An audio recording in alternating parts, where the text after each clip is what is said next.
नवरात्रों की शेयर करने वाली हूँ। इससे पहले मैंने बहुत सारे डिटेल्ड वीडियो दी हैं, आप उन सभी को देख सकते हैं। उन सभी का लिंक आपको डिस्क्रिप्शन में मिल जाएगा। तो देखिए, सरल नवरात्रों की पूजा करने के लिए हमें एक चौकी चाहिए, उसके ऊपर लाल या पीला वस्त्र आप बिछा लीजिए। आप ये पूजन जो है अपने घर के मंदिर में भी कर सकते हैं।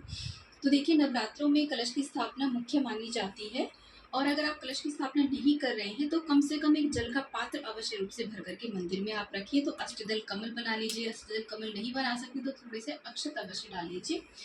एक आप कलश लीजिए, तांबे का या पीतल का या मिट्टी का, उसके गले में आप मौली मान लीजिए, स्वास्तिक बना लीजिए, और उसमें थोड़ा सा गंगाजल, जल और लौंग, इलायची, सिक्का, सुपारी, हल्दी की गांठ डाल लीजिए। हल्दी की गांठ नहीं है तो किसी भी हल्दी भी आप यहाँ पर डाल सकते हैं, और अक्षत और दुर्वा डाल करके इस प्रकार से पंच पल्लव लगा लीजिए। 5 आम के पत्ते, उन पर आप टीका कर लीजिए, और नारियल को इस प्रकार से रखिए कि नारियल का मुख या तो पूजा करने वाले की तरफ हो या फिर ऊपर की तरफ भी इस प्रकार से रखा जा सकता है। उसके बाद में हम अक्षत के ऊपर माता रानी को विराजमान करेंगे। जो भी आपके पास फोटो हो, प्रतिमा हो, मूर्ति हो, उन्हें आप यहाँ पर विराजमान करिए। और उसी के साथ में हमें गणेश जी की भी स्थापना करनी होती है। अक्षत के ऊपर गणेश जी की स्थापना करेंगे, और यहाँ पर देखिए एक प्लेट में हम स्वास्तिक बनाएंगे। इस प्रकार से रोली से स्वास्तिक बनाइए, उसे हम माता रानी के साइड में रखेंगे, और यहाँ पर उन्हें रखेंगे हम यहाँ पर ज्वारे।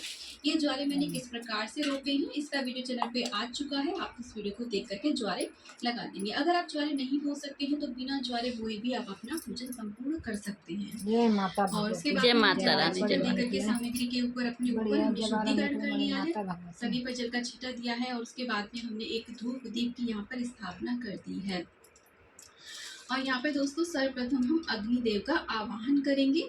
इस तरीके से धूप दीप हमने प्रज्वलित कर दिए हैं। हाथ में कुछ अक्षत पुष्प लेकर के हम यहाँ पर अपने व्रत का संकल्प लेंगे, आवाहन करेंगे सभी देवी देवताओं का कि हम किस प्रकार का व्रत करेंगे, और जो भी हमारे संकल्प है वही बोलेंगे। सभी को हम आमंत्रित करेंगे कि वो इस चौकी पर विराजमान होकर के हमारी पूजा सेवा स्वीकार करें। अक्षत पुष्प को हम छोड़ देंगे इस प्रकार से, और फिर से जल का छींटा देकर के स्नान कराएंगे।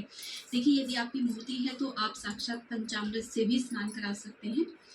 और इस प्रकार से स्नान कराने के बाद में हम गणेश जी को वस्त्रों की कलावा अर्पित करेंगे, जनेऊ अर्पित करेंगे। जनेऊ नहीं है तो आप कच्चा सूत भी अर्पित कर सकते हैं, लेकिन प्रथम दिन ये विशेष पूजा की जाती है तो आप जनेऊ भी अर्पित करें। रोज जनेऊ अर्पित करना आवश्यक नहीं है। उसके बाद में गणेश जी को हम देखिए हल्दी कुमकुम से टीका करेंगे, और गणेश जी का प्रिय पुष्प गुड़हल और दूर्वा भी अर्पित करेंगे, धूप दीप दिखा देंगे।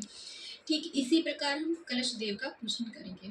देखिए, नवरात्रों में विशेष रूप से हो सके तो आप कलश की स्थापना जरूर करिए। 33 कोटि देवी देवता इसमें विद्यमान रहते हैं। यदि आपके पास माता रानी की मूर्ति तस्वीर नहीं है तो कोई बात नहीं, कलश का भी आप पूजन करके अपने नवरात्रि संपूर्ण कर सकते हैं। माता रानी का उसमें आवाहन कर कलावा अर्पित किया है, और यहाँ पर पुष्प अर्पित कर दिया है। माता रानी को भी हम टीका करेंगे, उनके जितने भी अस्त्र शस्त्र हैं सभी को हम टीका करेंगे, शेर को टीका करेंगे, और फिर माता रानी को सिंदूर अर्पित किया जाता है। इस प्रकार से आप 5 बार 7 बार सिंदूर अर्पित करें, और जो सिंदूर आपकी फिंगर में बच जाता है उस सिंदूर को आप अपनी चूड़ियों पे लगा सकते हैं, अपने माथे में अवश्य रूप से लगा लीजिए इस तरीके से, तो ये माँ से सुहाग लिया जाता है। उसके बाद में माँ को हम अक्षत अर्पित करेंगे, और माँ को हम चुन्नी चढ़ाएंगे। आप यहाँ पर चाहें तो देखिए श्रृंगार की सामग्री अर्पित कर सकते हैं। श्रृंगार की सामग्री आप नवरात्रों में प्रथम दिन या फिर किसी भी दिन माँ को अर्पित कर सकते हैं।